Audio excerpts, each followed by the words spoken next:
Eh,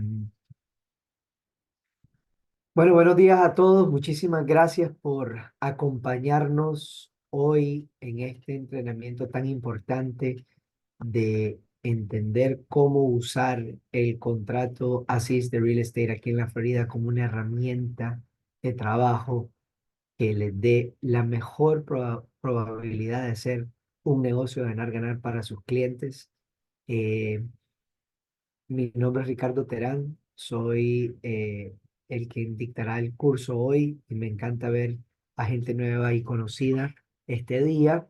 Eh, Varios de ustedes han estado en cursos de contratos, incluyendo conmigo, y van a ver que hemos venido evolucionando este curso. Este ya es la cuarta evolución, donde lo que hemos decidido hacer es, el tema de contrato es un tema tan amplio, tan complejo, lleno de tanta incertidumbre, particularmente para los hispanohablantes, que el idioma principal no es inglés, además de que la terminología legal asusta.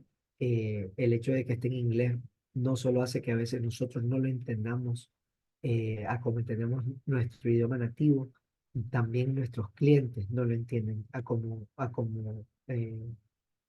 ellos les gustaría entender, porque tal vez ellos no hablan inglés, y si lo hablan tal vez no lo entienden pues la terminología, y eso es normal.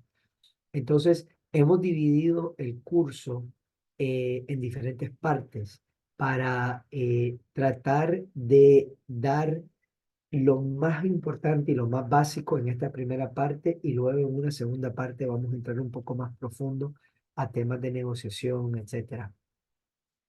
Les quiero invitar a que nos sigan en las redes sociales. Los que no lo hacen, ese QR code, si lo pueden escanear rapidito para poder mandarles la grabación posterior al evento, les agradecería mucho. Voy a dejarlos ahí que lo escaneen.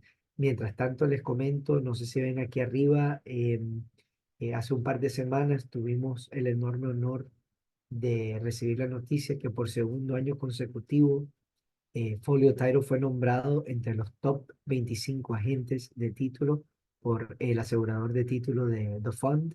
En un par de semanas, Nelson Taracido, el abogado, y yo vamos a ir a Orlando a la reunión anual del Underwriter, donde esperamos aprender muchísimo, particularmente de las actualizaciones legales que han habido en el mercado sobre la ley 264, sobre el nuevo settlement de NAR, y les voy a traer noticias pronto.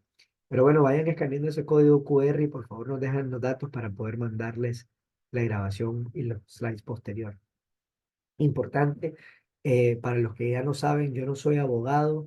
Esta presentación no tiene la intención de darles a ustedes asesoría legal. Siempre es importante aconsejar a los clientes que en Estados Unidos es importante hacer consultas legales. Nosotros le podemos ayudar en el coaching de la negociación, pero en temas legales, pues ahí es un poquito más difícil. Esta presentación no va a cubrir cada uno de los detalles del ASIS contract, ¿verdad? Entonces, eso lo vamos a hacer en las subsecuentes partes. Para los que se están uniendo, bienvenido, y les pido disculpas de antemano por mi voz. Em, en la agenda, hoy vamos a ver exactamente qué es el contrato ASIS y cuáles son algunas de las herramientas principales para llenar los contratos. Por ejemplo, qué va a ser una descripción legal, cómo mostrar a los compradores y vendedores en el contrato, propiedad personal. Vamos a hablar de los collected funds y el párrafo 2. Vamos a ver cómo calcular el tiempo en el contrato y cuáles son algunos de los tiempos principales que tenemos que saber. Vamos a hablar del financing contingency. Vamos a hablar de la ocupación de la propiedad y la toma de posesión, la asignabilidad del contrato, unos términos adicionales comunes, y vamos a dar unos highlights de las adendas clave, ¿verdad? Y vamos a tratar de terminar con definir qué es el closing y cuál es el rol del realtor. Ahora, vamos a hacer un paréntesis porque me imagino que se están preguntando que por qué la presentación es en inglés, si la vamos a hacer en español. Y les comento que he llegado a concluir que es muy importante que ustedes aprendan la terminología en inglés, ¿ok? Entonces, el contrato está en inglés y quiero irles interpretando en español, pero que ustedes se vayan familiarizando con la terminología en inglés y por eso decidí dejar el texto en inglés, ¿ok? Hoy les voy a narrar en español, ¿ok? Hoy no vamos a hablar de closing costs. Varios de ustedes ya participaron en los seminarios que hemos hecho.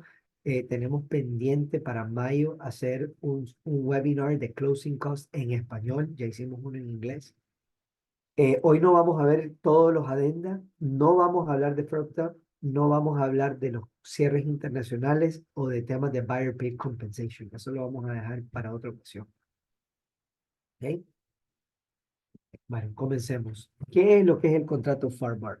El contrato FARBAR, as is, se refiere al formato de contrato que utilizamos en gran medida en el estado de la Florida.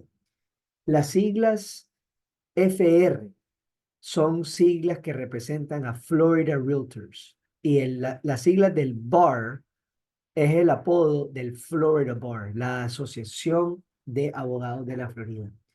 Los realtors y los abogados han tenido tradicionalmente una relación que a veces ha chocado.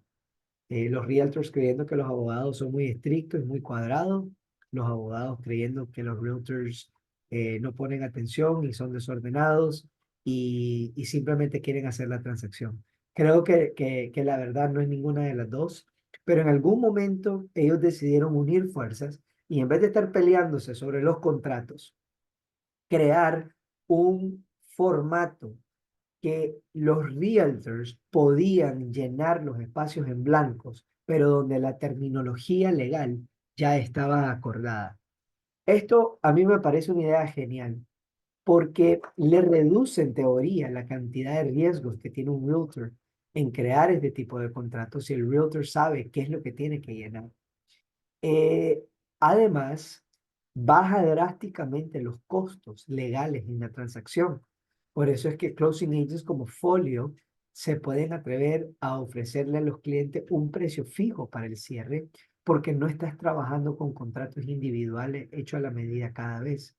Los abogados tradicionalmente cobran sus honorarios por hora. Por ende, si cada vez que tenés un contrato nuevo, tenés un nuevo formato, el abogado está invirtiendo horas de horas de horas de leer cada formato individualizado. ¿Eso les hace sentido? Y esto es importante explicarle a los clientes, ¿verdad? Porque los clientes ven este contrato, tiene por lo menos 13 páginas y tiene un montón de terminología legal y ellos te dicen, quiero entender lo que dice este contrato. Entonces, aprenderse bien este contrato para mí es una herramienta poderosa si ustedes pueden desmenuzarle al cliente lo que el contrato dice, no interpretarle el contrato, pero lo que dice, ¿verdad? Las siglas as is es para darle a entender al cliente que la naturaleza del contrato es la compra de una propiedad a donde está y cómo está. ¿Ok? A donde está y cómo está. Y eso es importante porque hay una cláusula en el contrato, que es la cláusula 12, que habla de un periodo de inspección donde el comprador va a poder hacer su inspección física y averiguar lo que tiene la propiedad desde el punto de vista físico y que en ese periodo puede cancelar por cualquier razón. Antes que existiera la CIS, hay un formato de contrato muy parecido que es del Florida Realtors y Florida Bar, pero no es así. Y ese tenía otra cláusula que se llamaba Right to Inspect and Right to Cancel, que era un adendum que le agregaba donde vos podías hacer la inspección y cancelar en base a esa inspección. Esta versión ya incorpora eso en el contrato base. So, es importante que ustedes sepan cuál contrato están usando. Y aquí en el pie de página yo les marco, este contrato en particular fue la versión 6, ¿ok? De este contrato y esta revisión fue en el octubre del 2021. Y los dueños de este contrato son el Florida Realtors y el Florida Bar, ¿ok? Entonces, hoy en día tenemos el formato de contrato actualizado, que es la versión 6, perdón, ya puse el equivocado, sorry. Este es la versión 6, ¿ok?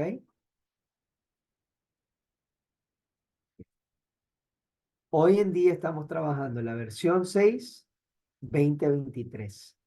Esta versión se creó en julio del año pasado, después que saliera la ley contra los 7 países que están en una lista de preocupación según el estado de la Florida.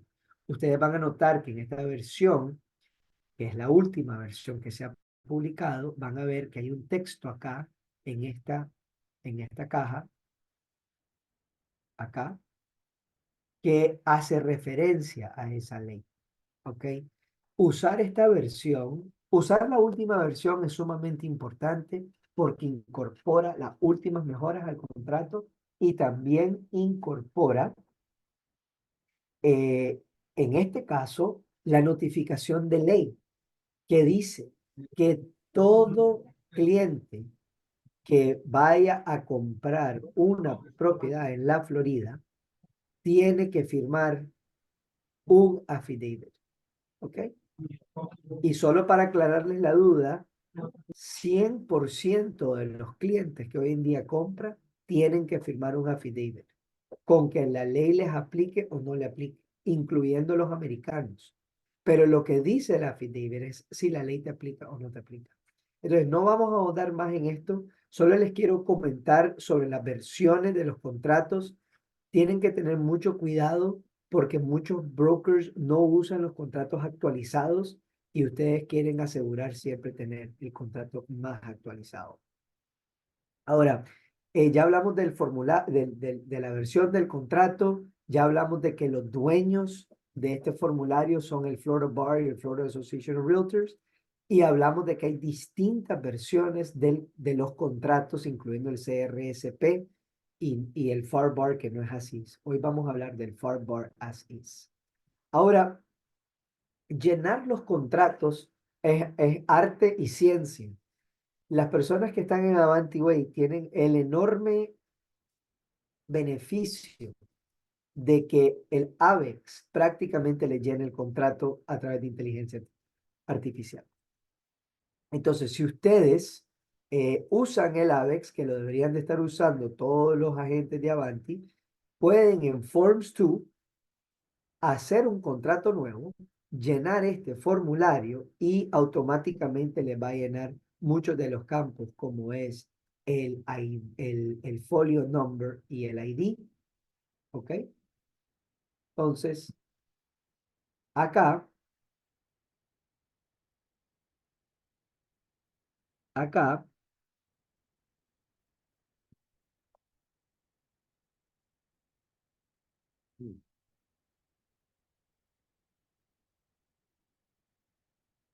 perdón, en esta primera página, entonces, nosotros necesitamos llenar los vendedores, compradores, etcétera. Cuando ustedes llenan este formulario en AVEX, esta sección de Property Description se le llena con el Tax ID. ¿Ok? Ahora, pero ¿de dónde viene esta información? Bueno, esta información viene del Property Appraiser's Office, que es específico a cada condado. So, si por ejemplo ustedes quieren buscar una propiedad en el Property Appraiser's Office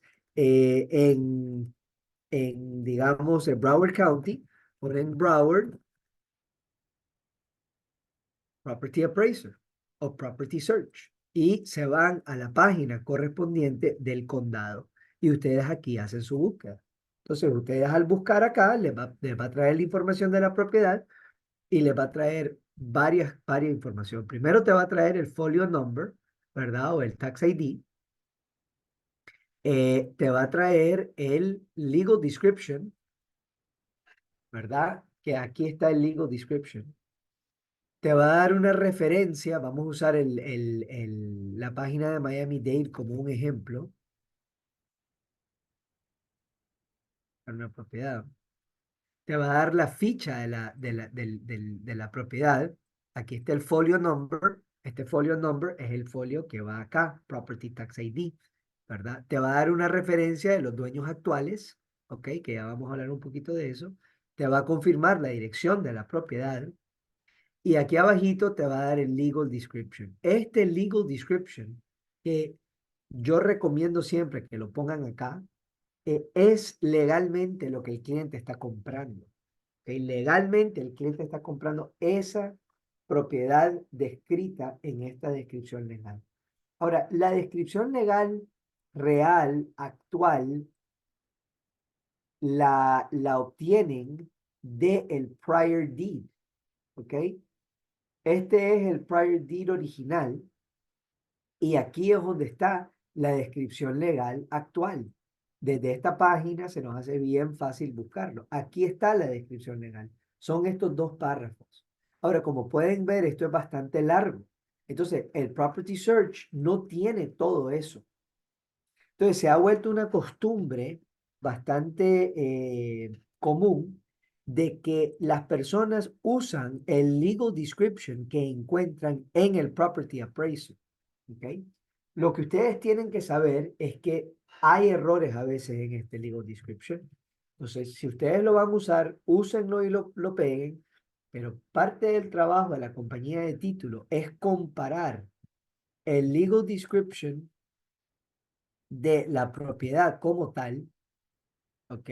El legal description de la propiedad como tal, y asegurar que lo que se está vendiendo es lo que el dueño anterior tenía para vender.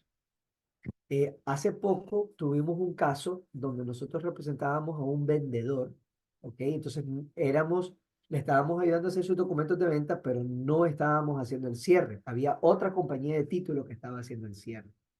Y lo que ocurrió es que cuando nuestro vendedor compró, que no compró con nosotros, compró con otro realtor, compró con otra compañía de título, etcétera. Cuando ellos cerraron la compra, hubo un error en la descripción legal de lo que nuestro vendedor adquirió. La descripción legal de lo que nuestro vendedor adquirió tenía menos terreno de lo que el dueño anterior tenía. En su momento, la compañía de título no se dio cuenta y esencialmente permitió la transferencia de menos terreno de lo que el comprador intencionó comprar. El comprador estaba en un terreno con una piscina y un jardín y resulta que una parte del jardín no se transfirió. ¿Por qué? Porque la descripción legal estaba equivocada. Entonces es muy importante que ustedes entiendan que la descripción legal es clave. Y aquí ustedes pueden tener una semejanza, una aproximación, pero la compañía de título en realidad va a buscar los prior deeds para poder saber qué es lo que se está comprando. ¿Ok? Ahora, lo otro son los current owners. Aquí el Property Search nos da una referencia de quién es el dueño anterior, pero a veces aquí hay errores. Y pueden haber errores porque tal vez no hubo un deed bien registrado, hubo un error en el deed. Cuando ustedes ven las siglas TRS, eso significa trust o trustee. TRS es trustee, TR es un trust. Pero también ustedes van a ver las siglas como EST, ¿ok? Y cuando ven la sigla EST, significa State of. Entonces, si diría state of, you know, Ricardo Terán, Ricardo Terán en ese contexto fue el dueño anterior que falleció. Y al fallecer, el título de la propiedad le pasa al estate. So, cuando ustedes ven IST of, ese es el dueño legítimo de la propiedad. Es el estate de la persona fallecida. ¿Ok? So, es importante que en el contrato el seller diga estate of. Ahora, yo he visto muchos contratos, perdón, donde dice state of y el listing agent le dice, no, no, pero es que esa persona se murió, pongan el nombre de fulanito de tal, es la hija que va a vender la propiedad. Pero eso se vuelve muy peligroso porque en ese momento nosotros no sabemos quién tiene el derecho de vender. Nosotros no sabemos si lo tiene la hija, el hijo, la exesposa, una empresa, no lo sabemos. Es parte del proceso de titulación es asegurar que la persona que supuestamente es el dueño sea la misma persona que está firmando el contrato, porque en el caso del estate que firma la hija, si la hija no tiene todos los derechos y firma el contrato no es válido. El contrato no es válido. Entonces, tienen que hacer un poquito de investigación para asegurar que lo que están tratando de transferir es lo correcto. Ahora, el Clerk of Court es otro sitio muy importante, ¿verdad? Que es este sitio. El Clerk of Court es el registro público. Y el registro público tiene varias divisiones, incluyendo el registro de la propiedad. El County Recorder's Office tiene una división de real estate. Y ahí es donde están los deeds, ahí están los mortgages, ahí es donde está la información de los documentos del récord público. ¿Ok? Eh, ya hablamos un poquito de la descripción legal, ¿verdad? Define con precisión los linderos de la propiedad y describe la propiedad y hace referencia a documentos oficiales. ¿Ok? Vamos a ver acá. Ustedes pueden ver las siglas OR. Eso significa Official Records. ¿Ok? Si nos vamos al deed, aquí dice ORB. Eso es Official Records Book 9639, ¿verdad? Entonces, eso en la descripción legal es la referencia a los documentos en los récords oficiales. Y también hace referencia a, digamos, los linderos y las referencias de los linderos, ¿ok? Todo eso lo contiene la descripción legal, ¿ok?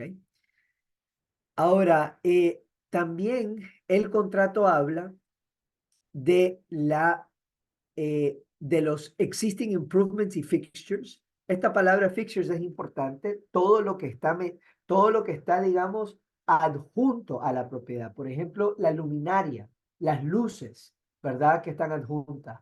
Los aires acondicionados que están puestos, ¿verdad? Lo que esté fijado a la propiedad. Y luego vamos a la sección eh, que habla de la propiedad personal, ¿ok? Y aquí en la sección D y en la sección E habla en la D de la propiedad personal que está incluida, ¿ok? Entonces, si acá dice que si la propiedad tiene doorbells y television wall mounts, si está montada la televisión en la pared, los wall mounts son parte de la compra. Entonces, si el dueño te quita la televisión y te deja un montón de huecos en la pared, eso no debería de haber pasado. A menos que acá en la E ustedes hayan dicho, bueno, los dueños se van a llevar los wall mounts. Ahí, por ejemplo, puedes tener unos speakers espectaculares que están metidos en el techo que instaló el dueño anterior y tal vez se los va a llevar. Bueno, tienen que estar excluidos si se los va a llevar.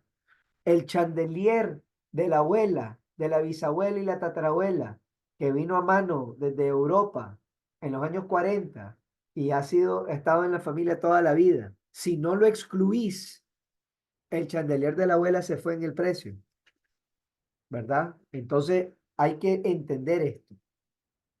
Eh, si hay una refrigeradora adicional en el garaje y la refrigeradora adicional en el garaje está incluida, hay que incluir en Other Personal Property garage refrigerator. ¿Ok? Bueno. Ahora, ¿cuál es la manera correcta de identificar al buyer y el seller en el contrato? Bueno, aquí tenemos al buyer y el seller. Para el vendedor, estamos buscando de vuelta el prior deed. ¿Ok? En el prior deed dice claramente acá quiénes son los dueños. En este caso es José María Terán y Betty Terán, su esposa. ¿Ok? Eh, Aquí en el Property Appraiser no aparece José María Terán. ¿Ok? José María Terán no aparece porque José María Terán falleció y le deja a su esposa Betty la propiedad. ¿Por qué? Porque aquí, con esto, el matrimonio fue el quien adquirió la propiedad. Entonces Betty ahora tiene el derecho completo. Pero Betty se planifica y ella incorpora otro deed donde acá Betty dice que la propiedad que era de ella, ok, que era de Betty Terán, an unremarried widow, ella quedó viuda y no se volvió a casar, ella le pasa la propiedad a ella misma y a esta persona, Claudia Teterán. Y estas dos personas son trustees de un trust que se llama Betty Matus Terán Declaration of Trust, dated Mayo 12, 1992. El dueño de la propiedad es Betty Matus Terán Declaration of Trust, dated Mayo 12, 1992. Ese es el dueño de esta propiedad. Y aquí el récord público nos asemeja y nos dice que aquí están los dueños. Tenés el trust de Betty Matus Terán y las trustees Betty Terán y Claudia Terán. Esos son los dueños oficiales que deben de estar acá. ¿Ok? Ya hablamos de state of. Les pido por favor no usen el término owner of record. El término owner of record de seller es una muy mala práctica porque no deja entrever quién es el que oficial y legalmente tiene la autoridad de firma. ¿Ok? Van a encontrar de vez en cuando, muchachos, que van a buscar algo en el Property Appraiser y no les va a aparecer. Y se van a hacer un 8, se van a frustrar, me van a llamar 20 veces que no lo encuentran. Muchas veces la razón que no lo encuentran es porque los servidores públicos, law enforcement, los policías, etcétera, los jueces, ellos no aparecen en el récord público por su propia seguridad. ¿Ok? Por eso es que no lo van a encontrar. Ahora, ¿cuál es la mejor manera de identificar a los buyers? Yo les sugiero, por favor, que usen los nombres del buyer a como aparecen en su identificación, sea una licencia o un pasaporte. Y esa manera que van a aparecer ahí es la manera que van a aparecer en el título. La manera que aparecen ahí también va a ser la manera que deben de aplicar para el mortgage, porque el mortgage debe de tener exactamente el mismo nombre que tiene el título. En mi licencia yo me llamo Ricardo José Terán. Entonces yo voy a poner en el título Ricardo José Terán, si así es como quiero aparecer.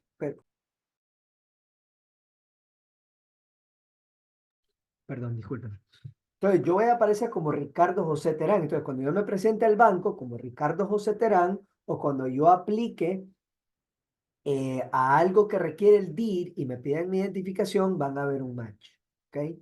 Esto es importante porque le va a evitar un corre-corre posterior, ¿verdad? Si ustedes como realtors me conocen y yo te digo que quiero hacer un contrato y me conoces como Ricardo Terán y solo pones Ricardo Terán, ninguno de mis documentos dice que yo me llamo Ricardo Terán. Todos dicen que yo me llamo Ricardo José.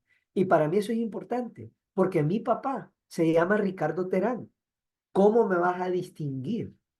¿Cómo vas a distinguir a mi hijo que se llama Ricardo Terán? Porque él se llama Ricardo Antonio y yo me llamo Ricardo José. Entonces, todo esto es importante porque cuando estamos corriendo el historial de título, una de las búsquedas que tenemos que hacer es buscar nombres similares. Cuando tenés apellidos muy comunes, Guzmán, González, Rodríguez, Álvarez, etcétera, muchas personas tienen esos nombres similares. Vos querés identificar a esas personas lo más cercanamente con sus IDs y pedirles que apliquen con ese mismo nombre. Ahora, cuando van a cerrar bajo una entidad legal, como una LLC, si la LLC ya está formada, es supremamente importante que escriban el nombre de la LLC. Si la empresa no está formada y digamos va a ser una propiedad de inversión, que va a ser mía, yo puedo poner como comprador Ricardo José Terán y vamos a usar el término and or assigns. Ese and or assigns indica al vendedor que ellos están firmando el contrato con Ricardo José Terán, pero que yo voy a posiblemente asignar mi derecho del contrato a otra empresa o a otra persona. Para asegurar que el buyer mantenga el derecho de asignar, nos tenemos que ir al párrafo 7. Entonces, además de escribir el nombre y and or assigns, nos vamos a ir aquí al párrafo 7, assignability, ¿ok? Y vamos a asegurar que tengamos may assign but not be released. Porque Ricardo Terán va a ser, en este caso, el dueño de la LLC. Entonces, yo no me quiero yo no me estoy lavando las manos de la responsabilidad. Si por alguna razón mi LLC no puede cerrar, pues Ricardo Terán es el que está asumiendo los derechos y obligaciones del contrato. Ahora, aquí hay otra que ya voy a matar esta asignabilidad de una. Este may assign, pero no, be released es lo que usan las personas que hacen wholesaling. Las personas que hacen wholesaling hacen contratos y no quieren tener ninguna responsabilidad de cierre. Entonces ellos hacen esta cláusula para no ser responsable. Y esta cláusula, en realidad, si se puede evitar, creo pues que yo la evitaría. ¿Ok? All right. Déjame hacer un check-in en el chat rapidito. Ok. Los términos que significan. Los términos TRS es trustee, ¿ok? TRS es trustee. Esos son los beneficiarios del trust. TR es trust, ¿ok? Y state of, ¿ok? Ok. Una excelente pregunta de Carla. Si pondríamos dos nombres y dos apellidos, los latinoamericanos tenemos 99 nombres, ¿verdad? Lucía de Fátima, de Jesús, Auxiliadora, Gómez, Pérez. Right? Así pues nuestra madre nos bautizó y bueno, tenemos todo eso. Los americanos son un poquito más prácticos y más cortos. Entonces, si tu licencia dice los dos nombres y los dos apellidos, pudiera ser una buena idea hacerlo. Me ha tocado mucho donde personas que se mueven del extranjero traen un pasaporte con cuatro nombres, pero ya cuando se van agringando, solo usan un apellido. Entonces el pasaporte dice Ricardo José Terán, Terán, ¿verdad? Mis dos apellidos son Terán, Terán. Eh, pero mis ID solo tienen un Terán. Entonces, ahí básicamente es una decisión de los clientes de cómo es que quieren aparecer, ¿ok? Porque usualmente cuando vos vas en el día a día no estás usando los dos apellidos, ¿verdad? En mi caso muy particular, como mi papá y yo, los dos somos Ricardo José Terán, hemos tenido muchas confusiones en los diferentes récords públicos. Entonces nosotros hemos tendido a ambos usar los dos apellidos para tratar de distinguirnos. Al final de cuentas, la mayoría de esos registros públicos te distinguen por fecha de nacimiento y por Social Security Number. Y en ese respecto, mi papá tiene otro cumpleaños y otro Social Security Number. Entonces, al final de cuentas, pues así es como uno se distingue. So, al final de cuentas, Carla, es una opción. Si quieren los clientes hacerlo de esa forma, pues que así lo hagan si quieren. Ya hablamos de la propiedad personal, la que va a estar incluida y la que va a estar excluida, ¿ok? Esto causa muchos pleitos. Les pido por favor que si van a hacer una propiedad financiada, el banco en realidad no le gusta ver mucha propiedad personal, especialmente mobiliario adicional. Entonces, si decís que vas a incluir los muebles de la terraza o que va a estar totalmente, se van a vender todos los muebles, si es financiada la propiedad, eso le impacta al banco, le impacta su appraisal, ¿ok? Entonces podemos conversar un poquito de cómo es que lo vamos a hacer. Ahora, en este segundo párrafo es un párrafo muy importante porque aquí es donde está la plata, ¿ok? Aquí tenemos cuánto se está pagando por la propiedad. Aquí tenemos el monto del depósito que se va a dar y vamos a darlo en cuántos días, ¿ok? Si se deja en blanco acá son 3 días, ¿ok? Acá dice quién va a tener los depósitos. Esa es la definición del escrow agent. Aquí no necesariamente está diciendo quién es la compañía de título. La compañía de título puede ser escrow agent, pero el broker también puede ser escrow agent. So, si aquí dice Avanti Way Realty o Fortune Realty o, Sesame Street Realty, el que sea, ese puede ser el nombre de la compañía de escrow, pero no es lo mismo que la compañía de título, a menos de que la compañía de título, Folio Title, aparezca ahí como también teniendo los depósitos. Me pasa muy a menudo que el realtor pone un escrow agent, por ejemplo, su broker, pero le pide a la compañía de títulos las instrucciones de transferencia y el cliente manda el depósito a la compañía de título. Y eso es un problema, porque si aquí el vendedor está esperando que el quien está listado en el contrato es que va a tener el depósito. So, si vos mandas las instrucciones de transferencia de un escrow agent de la compañía de título, pero el contrato dice que otro escrow agent, tenemos o que hacer un adendum cambiando el escrow agent, o el escrow agent tiene, la compañía de título tiene que regresar la plata al buyer para hacer otra transferencia. ¿Okay? Eh, una pregunta muy común es ¿cuánto es un depósito ideal? Y eso en realidad no tiene una respuesta oficial, ¿verdad? Disculpe. El depósito para el comprador quiere arriesgar la menor cantidad posible. Y el vendedor quiere que vos te comprometas con la mayor cantidad posible. Entonces, eh, básicamente, si usan un sistema inteligente de contrato como AVEX, AVEX le va a dar una sugerencia. Lo que sí es importante, en mi opinión, es que se dividan los depósitos en dos pagos. ¿Por qué? Porque si un cliente pone de su bolsa dos depósitos diferentes, ese cliente tuvo la mayor cantidad de tiempo para decidir que quiere hacer esta compra. No, es muy difícil coercionar a alguien o engañar a alguien que se ha metido la mano en la bolsa dos veces para sacar un depósito.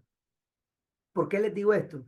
Han habido casos donde compradores demandan a sus realtors diciendo que los realtors los engañaron. Y si el juez ve que hubo un solo depósito y las circunstancias da, pues tal vez el cliente estaba confundido y quizás lo engañaron. Pero cuando vos haces dos depósitos, eso es muy poco probable. Además, te divide el riesgo. Entonces, el segundo depósito usualmente se hace cuando termina el periodo de inspección. Y el periodo de inspección está en el párrafo 12. ¿Okay? Vamos a continuar con la parte de financiamiento. En la parte de financiamiento, nosotros recomendamos poner un porcentaje. ¿Por qué? Porque los bancos usualmente dan un porcentaje o del precio de compra o del avalúo, el cual sea menor. Entonces, si vos tenés un precio de compra de 100.000 y el avalúo viene en 95.000 y el banco te iba a prestar 80%, el banco te va a prestar 80% de 95.000, no 80% de 100.000. ¿Ok? So, acá se pone el porcentaje y acá en balance, nosotros nos gusta poner la palabra balance, porque si vos vas negociando y cambiando los montos acá, la palabra balance siempre va a ser lo que queda, ¿ok? Siempre va a ser lo que queda. Ahora, es muy importante que ustedes sepan que acá habla que el balance to close by wire transfer or other collected funds. El collected fund es el fund que se ha vuelto actually y finally collected. Está líquidamente disponible en la cuenta en que se depositó. Un cheque no tiene collection final hasta 30 días después de que se haya depositado. Por eso es que un cheque o un ACH no es un collected fund. El closing agent, la compañía de títulos, necesita un wire transfer. Es la única manera que vas a poder eh, cerrar la transacción. Y el cliente que mande un ACH va a crear un gran atraso en la transacción. Ahora, la compañía de título antes de cierre va a mandarle al comprador lo que se llama el cash to close. El cash to close es el balance de lo que falta para completar la compra del contrato y que incluye los gastos de cierre. Y acá les he incluido una fórmula muy básica para calcular el cash to close, que es el precio de compra, que está aquí, menos los depósitos, menos el financiamiento, menos cualquier crédito que te pueda dar el vendedor o los realtors, más los gastos de cierre. ¿Ok? Le pueden tomar una foto a este slide, también lo van a recibir por email, pero esto es lo que les va a permitir a ustedes más rápidamente ir entendiendo cuánta plata va a necesitar el cliente. So, si el precio de compra es 100, el depósito son 10, te quedan 90. El préstamo es 80, te quedan 10. El seller te dio un crédito de 5, te queda 5.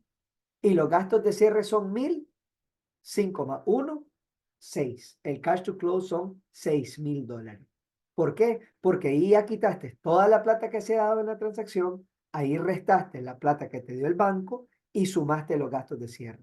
Entonces, ese cash to close es lo que la compañía de título te va a entregar y van a tener que mandar por wire transfer. ¿Ok? Bueno, hablemos ahora de de cómo se calcula el tiempo. ¿Ok? Primero vamos a calcular el tiempo y después vamos a hablar de las fechas clave. Entonces, el contrato as is dice claramente que lo que se usa para determinar el tiempo son fechas calendarios. ¿Ok? Fechas calendarios. Aquí tenemos el párrafo del tiempo. ¿Ok? Se usan calendar days para computar el tiempo. Hoy en día el calendar day significa hasta las 11:59 de la noche. Antes, en contratos anteriores, decía claramente las 5 de la tarde. Hoy en día las 5 de la tarde desapareció y tenemos hasta las 11:59. Yo les pido, por favor, que no esperen hasta las 11:59, a menos que sea una táctica muy específica de negociación. Yo les quiero instar que si ustedes tienen un deadline, que si hacen algo después de las 2 de la tarde, realmente tienen la soga al cuello. Deberían de tratar de hacer cosas de forma anticipada, ¿ok? A menos que haya una estrategia clara para presionar y por qué vas a hacerlo después de las 2 de la tarde. Pero no, por favor, si necesitan una extensión, no esperen hasta las 6:30 de la tarde el día que se vence la extensión. Ponen mucha presión en el sistema y no siempre se les puede responder a esa hora. Además, si vos mandás una extensión, tal vez el listing agent no la vea hasta el siguiente día. Si ya no conseguiste la extensión, tu cliente legalmente puede tener su depósito en riesgo. Ahora, igual que se usan las fechas calendarios, los feriados y los fines de semana, si caen dentro de un periodo, se cuentan como días. Pero si la fecha tope, si el deadline cae en fin de semana o feriado, entonces se mueve el próximo día.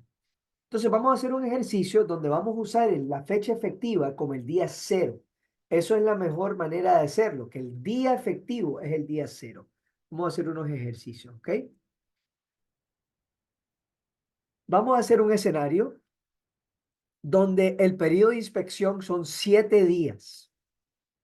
¿Cuál es el último día de la fecha de inspección? Entonces vamos a hacer el ejercicio y vamos a tratar el effective date como cero. El contrato se ejecuta el 8 de febrero.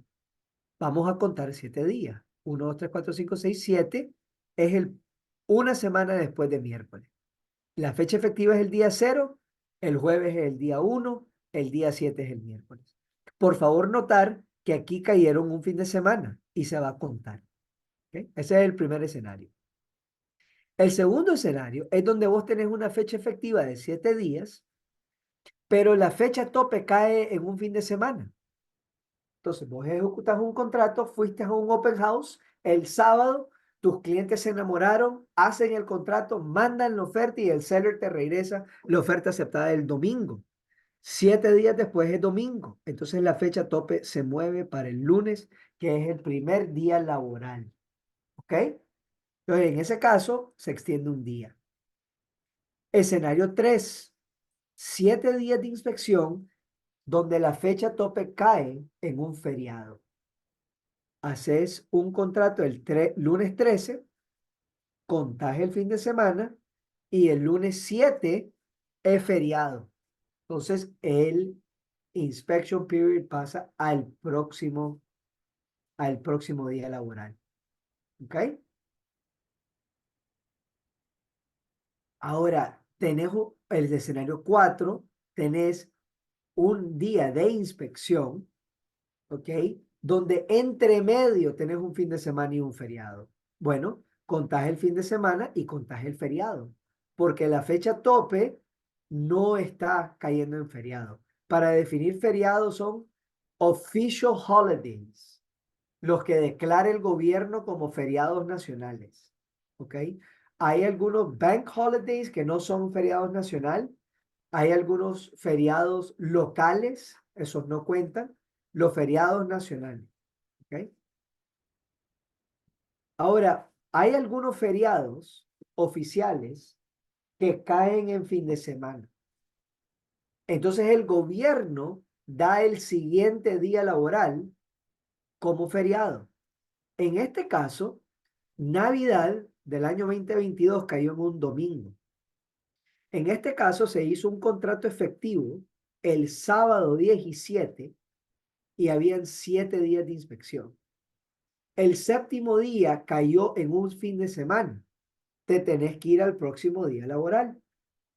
Pero en este caso, como Navidad cayó 25, se pasa al día 26. Entonces, como el 26 es el día que se celebró la Navidad, el próximo día efectivo es el 27. Entonces, si hiciste un contrato efectivo el 17, con 7 días de periodo de inspección, tenés hasta el martes 27. ¿Ok? Ahora, hablemos de algunas fechas clave. Bueno, tenemos el time for acceptance. El time for acceptance es la fecha el cual todas las dos partes, perdón, el time for acceptance es la fecha cuando el comprador le manda al vendedor una oferta y es el tiempo de vigencia que el vendedor tiene para confirmar la oferta. Si el vendedor firma las condiciones dentro de ese periodo, tenés un contrato efectivo. Ahora, si el vendedor firma fuera de ese time for acceptance y lo manda de regreso fuera de tiempo, pero el comprador le acepta el contrato, bueno, tenés un contrato ejecutado. Ahora, si el vendedor te hace una contraoferta, el vendedor tiene 2 días. Tiene 2 días, te está dando, perdón, 2 días para que el comprador conteste esa contraoferta. Ahora, el effective date es una fecha supremamente importante porque muchos de los tiempos del contrato se calculan a partir del effective date. Y el effective date es aquella fecha donde todo lo que hay que firmar e inicializar está firmado por ambas partes y está entregado. Entonces, si vos mandas una oferta y el vendedor te manda una contraoferta, el vendedor pone sus iniciales sobre los términos de la contraoferta. Para que se haga efectivo el contrato, si el comprador acepta esa contraoferta, tiene que él mismo inicializar la contraoferta y mandarla de regreso al vendedor. Y hasta esa fecha que se hace efectivo. Es muy común, por ejemplo, que haga falta un adendo. Un adendo. Entonces, por ejemplo, si en la última página se dice acá de que hay un condo rider, está check, pero el condo rider no está incluido, no, todavía no has ejecutado el contrato, porque dice el contrato que hay que haber un condo rider y ese condo rider no quedó firmado, no quedó incluido. So, esto es importante entender porque a partir del effective date, muchas fechas se calculan. Okay, vamos a dar varios ejemplos. Hablamos del effective date, hablamos de time for acceptance y counter offer periods, hablamos de las fechas del depósito, ¿ok? Hablamos de las dos fechas del depósito. Ahora hablemos de la fecha de cierre. La fecha de cierre, en la segunda página, dice que el contrato se va a cerrar en una fecha. Nosotros aquí recomendamos que ustedes pongan un número de días. ¿Por qué? Porque eso les permite que vayan negociando entre las partes sin irse comiendo los días del contrato. Entonces, si vos pones una fecha fija y te toma 3, 4 días negociar, perdiste 3, 4 días del contrato. Entonces, por eso es que aquí recomendamos algo como honor before 45 días. ¿Ok? Ok, ya hablamos del effective date, ya hablamos del time for acceptance, closing date. Ok, ahora hablemos del inspection period. Esto es un tema, una fecha clave. El inspection period está en el párrafo 12. ¿Ok? El inspection period en el contrato as is es una cláusula supremamente importante. Primero, tiene una fecha, ¿ok? Que si no se pone nada son 15 días después del effective date. Hoy en día, la mayoría de los inspection periods que estoy viendo están entre 7 y 10 días. ¿Ok? Algunos son más agresivos, perdón, están poniendo 3 días o 5 días. Otros necesitan más tiempo porque creen que hay algo con la propiedad que quieren averiguar. Esta es una fecha clave y tienen que saber que hay una cláusula aquí que dice, comienza acá, que si el buyer determina en buyer sole discretion, la traducción oficial de buyer sole discretion es para lo que se le ronque la gana. ¿Ok? Esa es la traducción oficial. Para la razón que le ronque la gana al buyer, donde se levantó de malas pulgas y se arrepintió, si está dentro del periodo de inspección, eso dice que el buyer puede terminar el contrato entregando una notificación por escrito al vendedor antes de la expiración del periodo de inspección. ¿Ok? Por favor, notar, por favor, que por escrito no incluye mensaje de texto. Los mensajes de texto no son notificación oficial por escrito. La única forma oficiales por escrito son correo electrónico, correo certificado, postal o fax. ¿Ok? O una notificación en persona, donde te hacen un recibido en persona. ¿Ok? Si no tenés el recibido, se pueden negar que lo recibieron. ¿Ok? Entonces, créanme que han habido muchos eh, litigios innecesarios por realtors mandándose mensajes de texto que no se pueden usar en una corte. ¿Ok? Ok. Entonces ya hablamos de varias de estas fechas. Vamos ahora a hablar de, vamos ahora a hablar de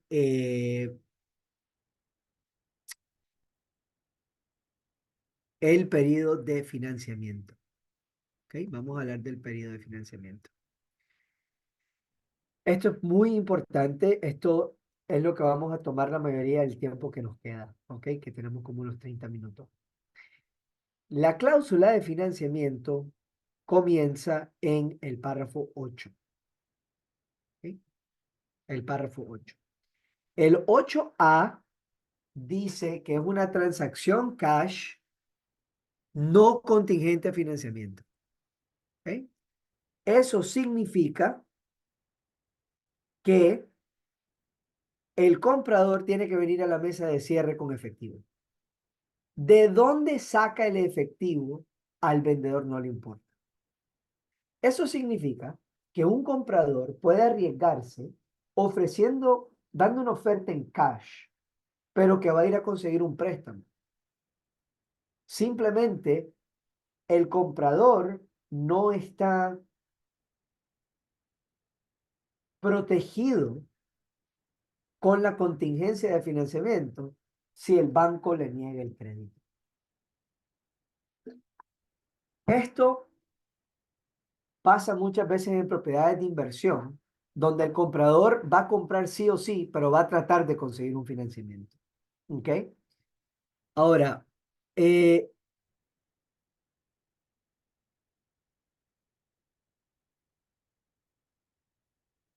en la cláusula 6B es donde encontramos la contingencia de financiamiento y donde tenemos unas fechas clave. La primera flecha clave es Loan Approval Period. ¿Cuántos días tiene? ¿Cuántos días el seller le va a dar al comprador para que obtenga su aprobación de crédito? ¿Ok? Usualmente son 30 días. A veces uno pide más. Por ejemplo, si estás trabajando con un inversionista extranjero y estás consiguiendo un Foreign National Loan, 30 días probablemente es apretado. Entonces, con el quien vas a negociar este periodo y que te va a dar una idea de qué puede hacer y qué no puede hacer, es con el prestamista. Si el prestamista te dice, no te preocupes, en 15 días estamos listos. Si yo fuera el buyer, yo trataría de conseguir 30 días. Si estamos listos en 15, estamos listos en 15. ¿Ok? Ahora, acá hay otro término que es cuando el comprador tiene que aplicar. El comprador tiene que aplicar a un préstamo dentro de cierta cantidad de días. ¿Ok? Acá necesitamos entender que esta cláusula le está pidiendo al comprador buena fe y celeridad. Es decir, el comprador va a someter los documentos que le han pedido a tiempo y dentro de un periodo razonable. Y bueno, hay otras culturas, nosotros los latinoamericanos somos una de ellas que a veces el tiempo no le ponemos mucha atención. Entonces el mortgage broker ha mandado a pedir 4 veces la carta del contador certificando los estados financieros y los compradores hacen caso omiso. Entonces viene la fecha de tope para conseguir tu financiamiento y el comprador dice al vendedor, fíjate que no he podido conseguir el financiamiento, me voy a tener que salir del contrato. El seller puede decir, bueno, voy a hablar con el mortgage broker. Y el mortgage broker le va a decir, bueno, mire, vendedor, yo llevo 3 semanas esperando un documento. Ahí tenés un problema, porque el buyer pudiera tener su depósito expuesto. ¿Sí?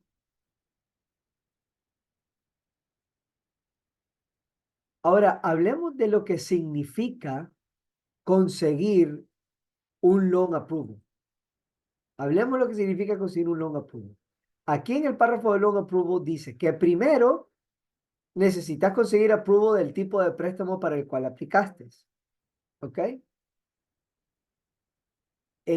Y segundo, el buyer's mortgage broker o el lender necesitan un appraisal satisfactorio al lender. ¿Ok? Voy a dejar eso ahí en azul. Porque cuando esto salió en la versión del 2021, mucha gente celebró porque se pensó que el appraisal contingency del comprador por fin se había incorporado al contrato. Y les quiero decir la mala noticia, que resulta que este lenguaje no es un appraisal contingency para el comprador. Este lenguaje es un appraisal contingency para el banco. Y lo confirmó por escrito en este artículo publicado el 1 de junio del 2022 en Florida Realtors. Esta señora, Meredith Caruso, una abogada excelente, supremamente inteligente y muy buena abogada, que hoy en día es la abogada 1 o 2 en Florida Realtors. Y ella publica un artículo que dice, The FAR bar contract no tiene un appraisal to the purchase price contingency. Si el comprador quiere asegurar que el appraisal de la propiedad tiene que ser igual al purchase price, tiene que agregar el appraisal contingency al final. Entonces, ese appraisal contingency al final está en la página 12, en la 11, en el adendum F. Este es el appraisal contingency que hay que agregar. El contrato inherentemente no es contingente appraisal. Y es supremamente importante que ustedes lo sepan, porque esa cláusula ha causado mucha confusión, donde si lo lees a primera vista, te da la impresión que de hecho sí hay contingencia de appraisal. ¿Ok? Entonces, ya hablamos del appraisal contingency, hay un addendum de appraisal contingency, donde dice que el comprador accede, perdón, que el comprador y el vendedor, que el comprador va a obtener un appraisal en un periodo de tiempo, ¿ok? Yo acá siempre pongo, yo acá siempre pongo loan approval period, ¿ok? Es decir, tener durante el loan approval period para conseguir ese appraisal y que el appraisal va a ser de un monto. Si vos querés que el contrato sea completamente contingente appraisal y que el appraisal tiene que ser igual al purchase price porque los clientes no tienen dinero adicional que poner, entonces ahí pones el purchase price. Incluso puedes poner la palabra purchase price. Porque si el purchase price va cambiando, este appraisal siempre te va a proteger. So, si el purchase price es 500, el appraisal es 500. Pero si tu cliente va a dar un monto por encima, también debes de usar este appraisal contingency. Digamos que vas a ofertar 500,000 y que tu cliente va a poner $10,000 encima del appraisal. Acá lo que deberías de poner es 490,000. ¿Por qué? Porque le estás diciendo al comprador, al vendedor, si el appraisal es $10,000 o menos de diferencia con el purchase price, yo te voy a pagar el purchase price. Pero, y esto es lo que les quiero mostrar, por qué me gusta este addendum, si el appraisal dice que la propiedad es menos que este valor, el comprador va a entregar una copia del appraisal al vendedor en 3 días y va a cancelar el contrato y se le va a retornar el depósito o va a continuar adelante a como que si este contrato no es contingente appraisal. Entonces, este appraisal contingency te permite pagar encima del appraisal value y proteger al comprador si la diferencia es muy grande. Lo que este appraisal contingency no dice en ninguna parte es que el vendedor tiene que bajar su precio. El vendedor de esta propiedad está única y exclusivamente ofreciendo venderte a este precio. El vendedor en ninguna parte se está comprometiendo a bajarte el precio según el appraisal, a menos que incluyas una cláusula que lo diga. Ayer en la noche, una gente de Avanti con que trabajo mucho, la quiero mucho, muy profesional, me llamó y me mostró una cláusula que a ella le pareció raro. Y la cláusula dice, el comprador y el vendedor están de acuerdo que el precio final de esta propiedad va a ser equivalente al appraisal más $10,000. El comprador estaba ofreciendo $10,000 encima de appraisal. El vendedor estaba dispuesto a aceptar los $10,000 encima de appraisal. Pero esa segunda cláusula dice que si el appraisal tenía $50,000 de diferencia, el vendedor aceptaba vender la propiedad en el valor del appraisal más $10,000, con lo cual el vendedor estaba bajando el precio $40,000. El vendedor no quería eso. So, si incluís una cláusula tan maquiavélica como esa, ok, entonces se va a cambiar el precio. Pero si eso no está en el contrato, el vendedor no tiene que bajar su precio. ¿Ok? Ok. Entonces, vamos a continuar. Ya hemos hablado entonces de effective date, hemos hablado de financing contingency, inspection period. Ahora vamos a regresar al párrafo 6 y hablar de occupancy and possession, ¿ok? Que es este párrafo acá. Este párrafo acá dice en el 6A que a menos que haya un cheque en el 6B, la propiedad va a ser entregada en el closing, sin tenants, sin ningún compromiso futuro de tenant, y que todos los artículos personales y la basura van a ser removidas de la propiedad, y que el vendedor va a entregar las llaves al comprador. ¿Ok? Eso es lo que el contrato espera al cierre si el 6B no está chequeado. ¿Ok? Ahora, si el 6B está chequeado, la propiedad va a estar ocupada después del cierre. La propiedad puede estar ocupada en dos maneras. O con un tenant que tiene un lease, que puede ser por escrito o verbal, puede estar vigente, puede estar mes a mes. Si la propiedad va a estar ocupada en el cierre, hay que hacer check allá, ya sea un tenant o el mismo dueño. Es muy común en este mercado que el dueño necesite quedarse en la propiedad después del cierre porque tiene que sacar sus cosas y no ha encontrado dónde vivir. Entonces se negocia un post-closing occupancy by seller.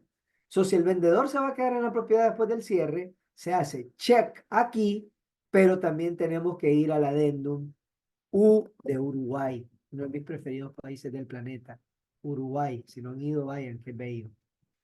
Uruguay, aquí, post-closing occupancy, es un adendum que se agrega donde se van a determinar las condiciones para el post-closing occupancy.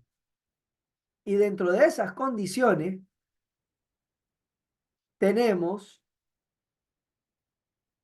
cuándo se va a preparar eso, quién lo va a pagar, cuánto tiempo se va a quedar el dueño y cuánto va a ser el alquiler. So, esto es muy importante que se incluya en el contrato. Es posible de que el comprador, para hacer la oferta más atractiva al vendedor, le cobre cero de depósito. Entonces, si es cero, es cero.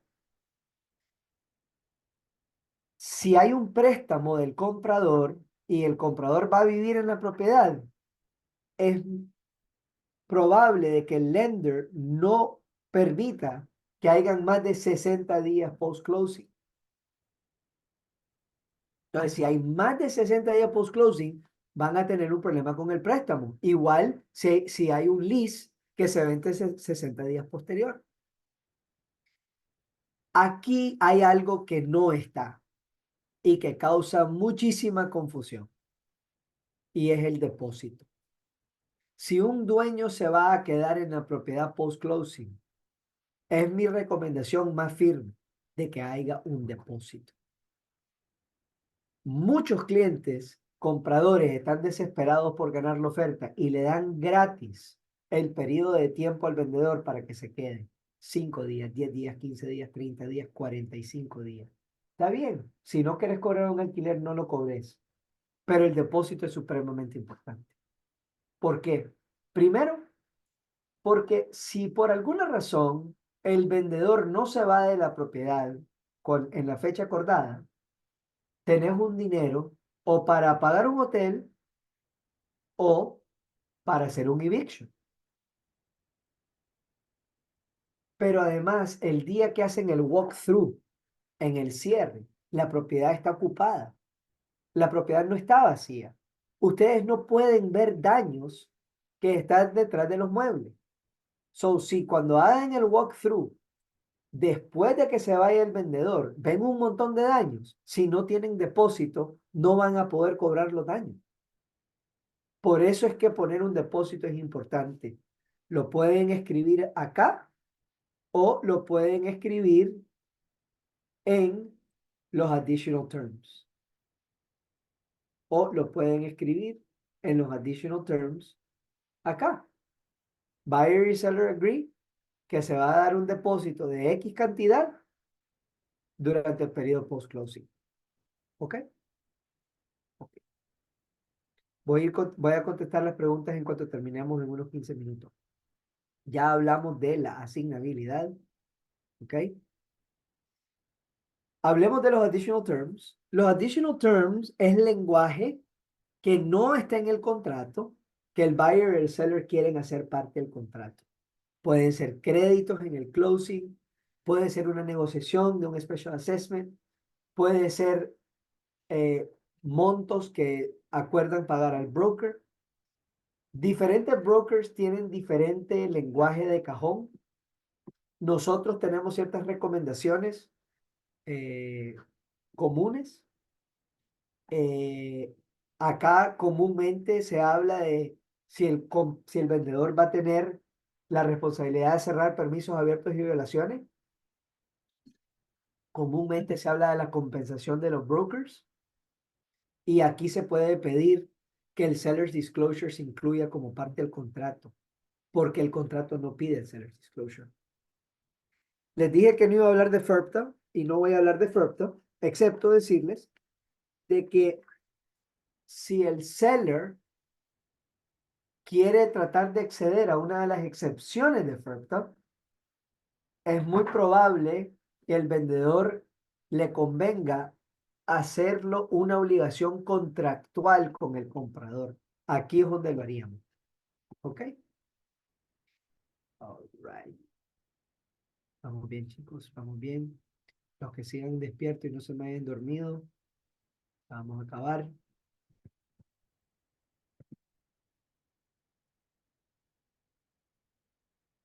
Ok.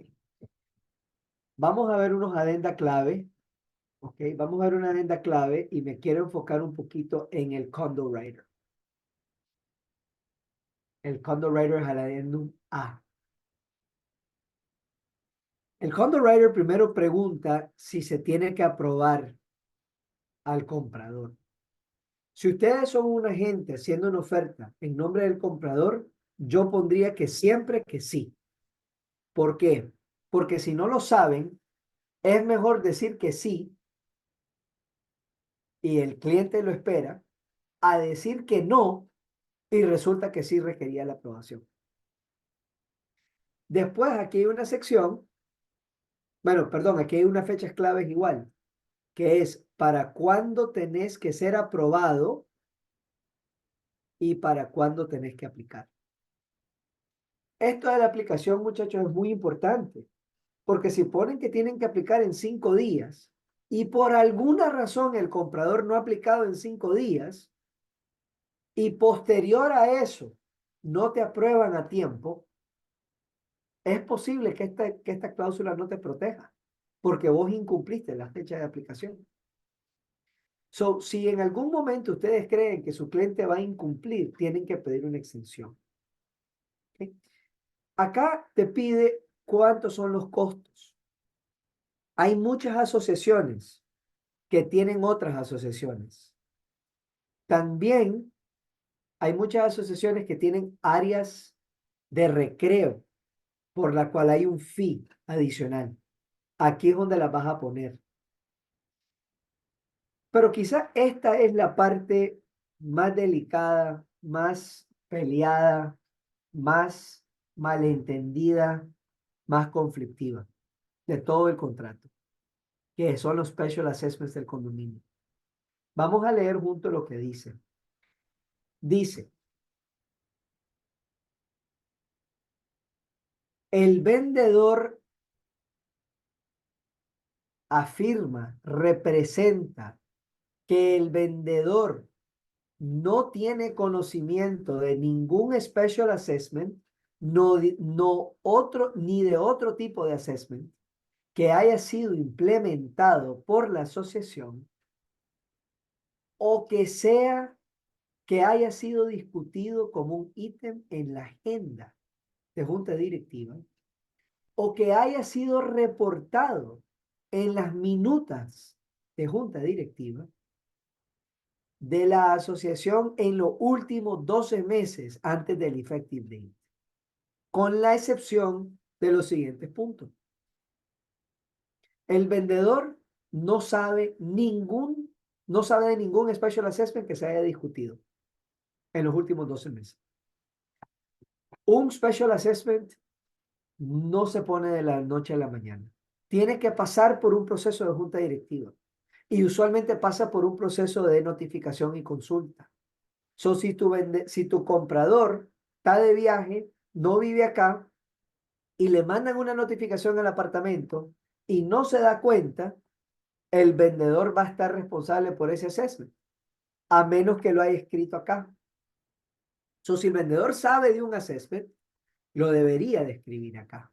Es posible que el assessment no tenga un monto asociado porque va a ser en el futuro. Por eso es que el listing agent y el buyer's agent tiene que hacer su investigación con la asociación y tiene que ser un chinche. Tiene que estar presionando a la asociación que le dé la información y hoy en día va a incluir las minutas de la directiva. Porque en 99% de las asociaciones de la Florida, los cambios regulatorios significa que se han reunido y muchas de ellas están discutiendo posibles assessments en los próximos 12 a 36 meses. So, si el vendedor no las incluye ahí, el vendedor va a ser responsable. Pero si el comprador cierra la transacción y el comprador no se dio cuenta de eso, el quien va a ser responsable va a ser el comprador. Ahora, el segundo párrafo dice,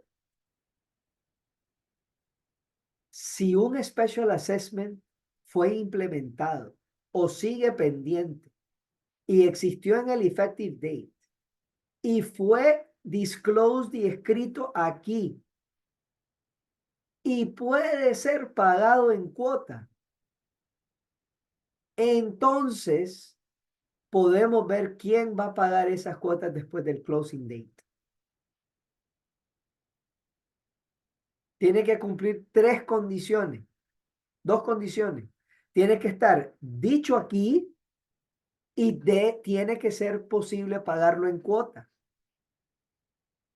Hoy en día muchas asociaciones no están permitiendo que los special assessments se paguen en cuota posterior al cierre, por la simple y sencilla razón que la asociación necesita financiación.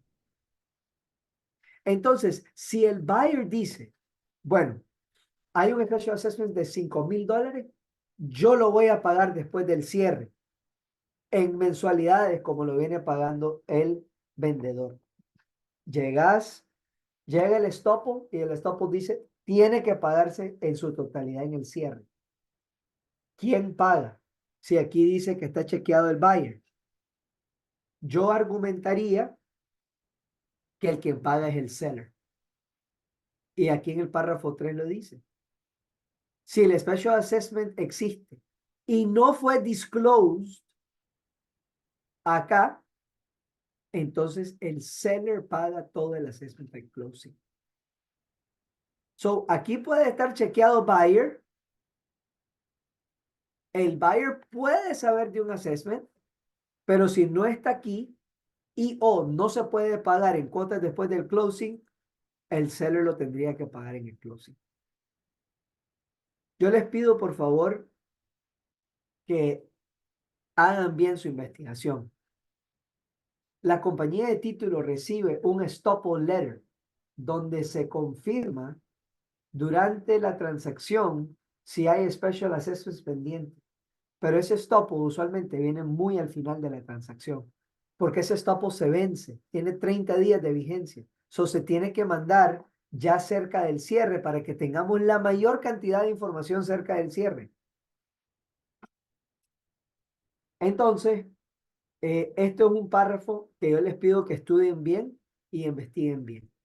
¿Okay? Vamos a acelerar un poquito y vamos a hablar de cuándo ocurre el cierre. El comprador y el vendedor ambos han firmado los documentos de venta.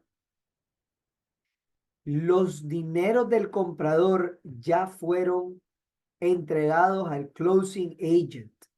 El closing agent tiene el wire acreditado a la cuenta del comprador.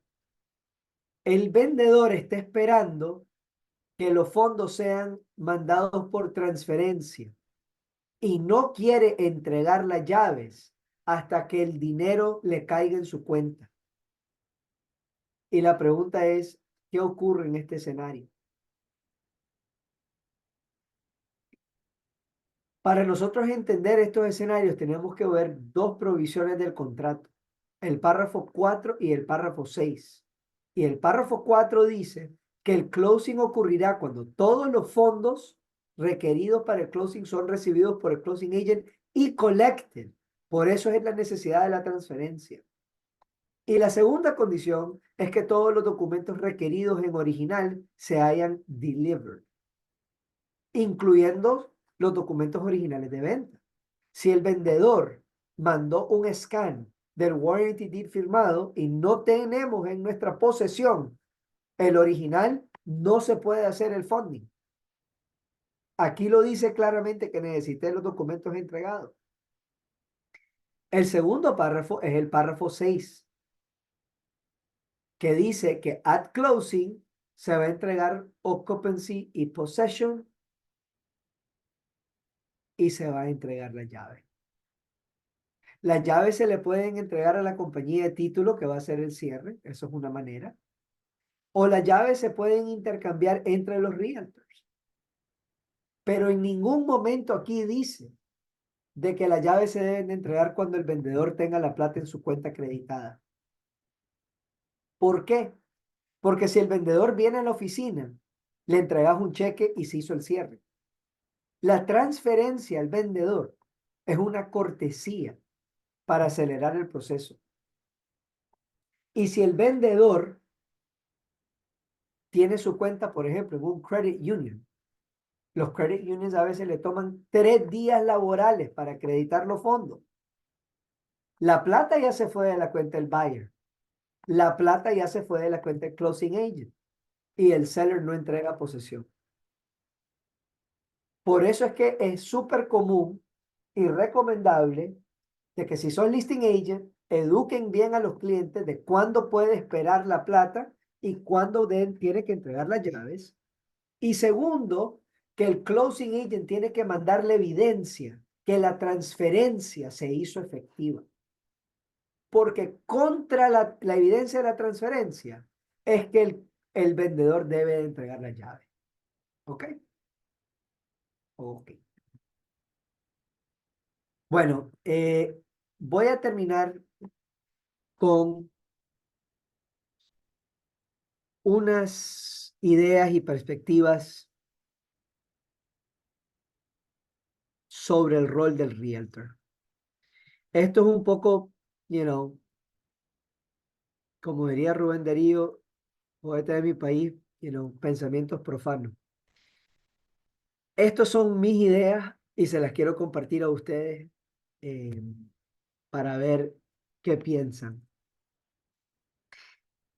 El realtor tiene que ayudarle al cliente a entender las fechas claves del contrato y tiene que ser organizado.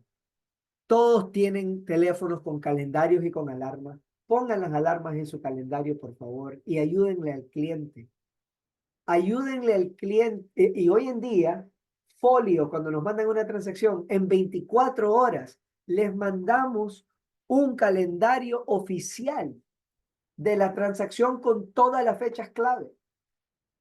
Tienen que revisar esas fechas clave porque eso es lo que nosotros podemos interpretar del contrato. Si ustedes tienen otra fecha, hay que corregirlo. Ayúdenle a llenar el contrato y explíquenle al cliente el contrato. Ayúdenle a entender al cliente sus responsabilidades y lo que deben de cumplir. Recomiéndenle que consigan una opinión legal independiente y por favor no interpreten y no den recomendaciones legales.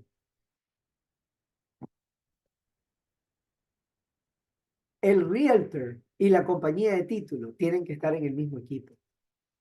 El realtor y la compañía de título tienen incentivos alineados. Al realtor le pagan su comisión en el cierre. A la compañía de título igual. Definitivamente que estamos alineados. Y si son un agente un poco más nuevo, no dejen que a ustedes los metan en miedo cuando sienten que les están bullying. Porque hay un montón de bullying que hacen agentes hacia los agentes menos experimentados. No dejen que ese miedo de lo desconocido los saque a ustedes de lo que creen. Si tienen preguntas, hagan una llamada con el lender, hagan una llamada con la compañía de título, hagan una llamada con el cliente, unámonos y coordinémonos. Para mí, una vez que se ejecuta el contrato, el realtor tiene que saber que el realtor prácticamente pierde el control de las acciones que van a ocurrir en el contrato. La gran mayoría de las cosas que van a pasar después de que ustedes ejecuten van a estar en manos del cliente, del banco, de la compañía de títulos y de los abogados. En mi opinión muy personal, el trabajo más importante del realtor después de que se ejecute el contrato es crear expectativas realistas. Y crear expectativas realistas significa que necesitan conocer el contrato. Y yo sé que es muy difícil aprender un segundo idioma, pero no dominar el inglés no va a ser una excusa para el cual ustedes no puedan aprender este contrato.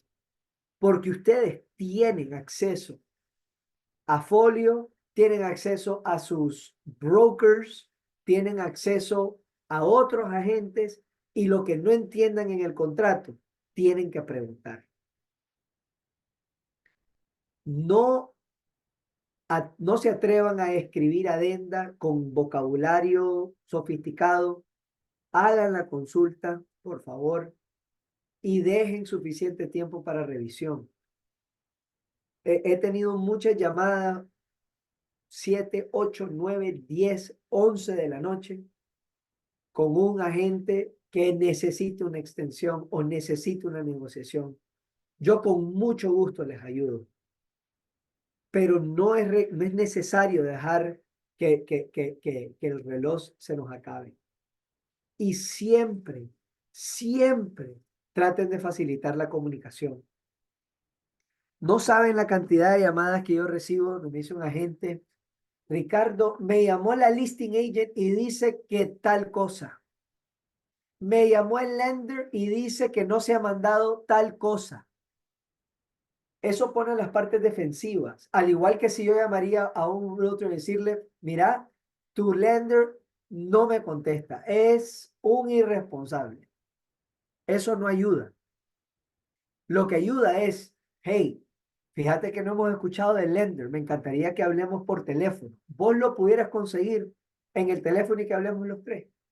Eso es ser proactivo y ser propositivo. Ni el lender, ni la compañía de título, ni los realtors, ni los clientes ganan de que no estemos trabajando juntos. Tenemos que trabajar juntos y ser coordinados. Con eso, amigos y amigas, vamos a terminar la primera parte de la clase contratos. Les agradezco muchísimo y espero que les haya gustado este approach a entender el contrato.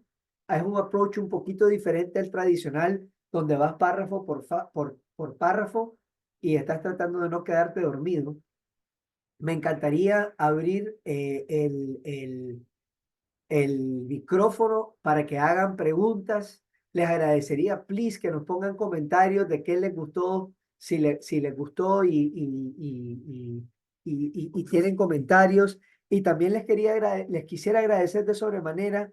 Aquí Natalia Gil les va a poner un link para dejar un review para Folio Title, que les agradecería en el alma si ustedes tuvieran la capacidad, mientras están escuchando la respuesta a las preguntas, de darnos un review en Google, porque eso nos ayuda a nosotros a llevar más contenido, mejores contenidos a otras personas.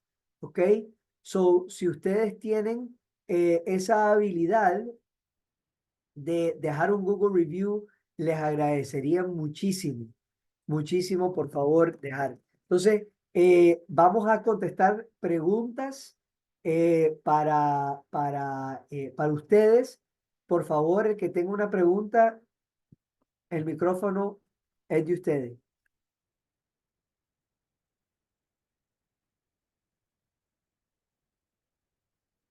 ¿Quién va de primero? Vamos a ver unas preguntas aquí en el chat. Sí, ¿me escuchas, Ricardo? Sí, Sí, Natalia, ¿qué mira, tal? hola, buenos días. Hace rato estabas diciendo que si la propiedad se vende con los muebles, entonces hay que hacer una lista. ¿Dónde pongo esa lista? Mira, si es en cash, lo que nosotros recomendamos es que pongan en additional terms que, que hay una lista adjunta, ponen anexo A y ponen la lista. Si van a financiar, lo que usualmente pide el banco es que saquen los muebles Entonces, al sacar los muebles, lo que hacemos es que eh, hacemos como un contrato paralelo, un contrato personal que dice, este contrato es entre esta persona y esta persona, este contrato está contingente al cierre del contrato de real estate. Si el contrato de real estate no cierra, este contrato queda sin vigencia, pero los términos y condiciones del contrato de real estate impactan este contrato. Los muebles se van a transferir por $1 al cierre de la propiedad y la lista de los muebles que se van a transferir son X, Y y Z. So, ese lenguaje nosotros te podemos ayudar, te podemos dar un poco de guía. Perfecto, gracias. Gracias a ti. ¿Qué otros comentarios, preguntas tienen?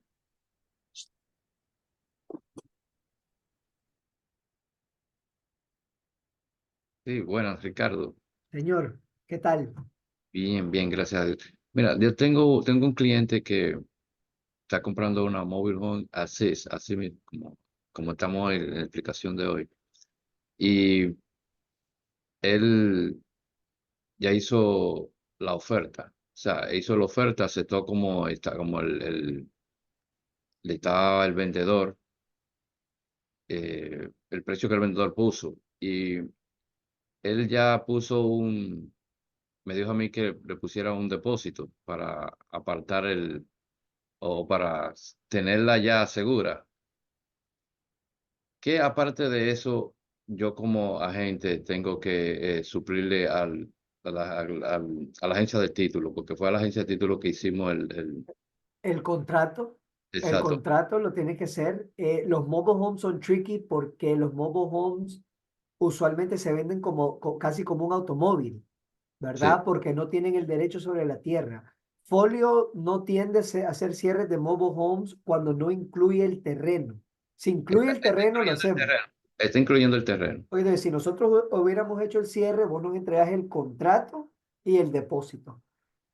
Y nosotros te entregamos una carta que se llama escrow letter que confirma el depósito. Ok, ok, gracias.